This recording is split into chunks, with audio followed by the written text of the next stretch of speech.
સુરતમાં પ્રેમ લગ્નનો કરુણ અંજામ આવ્યો છે। 20 વર્ષીય યુવતીનો ગળે ફાંસો ખાઈને આપઘાત, સાસરિયાઓના ત્રાસથી આપઘાત કર્યાનો આક્ષેપ થઈ રહ્યો છે। પ્રેમ લગ્ન થયાને હજી 7 મહિના જ થયા હતા। ખટોદરા પોલીસે એટ્રોસિટી એક્ટ દાખલ કરી છે। પ્રેમ લગ્નનો કરુણ અંજામ 20 વર્ષની સાક્ષી રોકડે ગળે ફાંસો ખાઈને આપઘાત કરી લીધો છે। પ્રેમ લગ્ન કરીને 7 મહિના થયા હતા। પરિવાર શેડ્યુલ કાસ્ટ હોવાથી સાસરિયા પક્ષ તરફથી ત્રાસ આપવામાં આવતો હતો। સાસરિયા પક્ષ સાથે પતિ મનોજ ખોડશે પણ ત્રાસ આપતો હતો। ખટોદરા પોલીસે એટ્રોસિટી એક્ટ ફરિયાદ દાખલ કરી છે।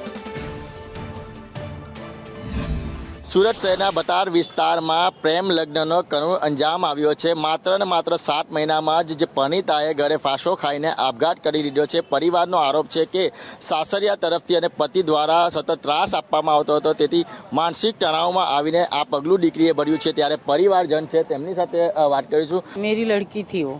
हाँ, फिर उसका वो उसके मतलब परिवार से उसको बहुत ये था, त्रास था। उसकी सास, ननद और उसका पति।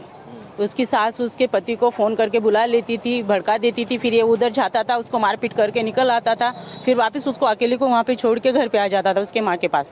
उसकी माँ बोलती थी मैं विधवा हूँ, बेटा मुझे छोड़ के मत जा, वो लड़की को छोड़ दे। उसको भी वो बहुत टॉर्चर करती थी।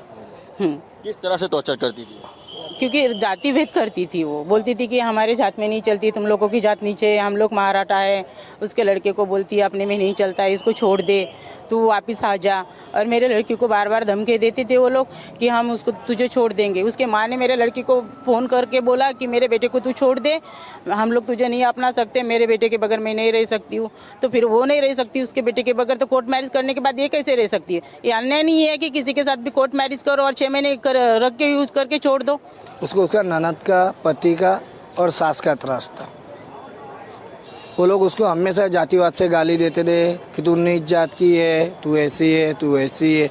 और उसका पति हमेशा उसको मार मार के टॉर्चर करता था। માત્ર ને માત્ર 7 મહિનાની અંદર જ આ પરિણીતાએ પ્રેમ લગ્નની અંદર ઘરે ફાંસો ખાઈને આપઘાત કરી લીધો છે। ત્યારે પરિવારનો આક્ષેપ છે કે જાતીય શબ્દો બોલીને તેને હેરાન કરવામાં આવતી હતી, માર મારવામાં આવતો હતો, તેથી જ આ પગલું ભર્યું છે। હાલ તમામ મામલે અત્યારે ખટોદરા પોલીસે એટ્રોસિટી એક્ટ ગુનો દાખલ કરીને વધુ તપાસ હાથ ધરી છે। કેમેરા પર્સન ભૂષણ ચૌધરી સાથે મનીષ પરમાર।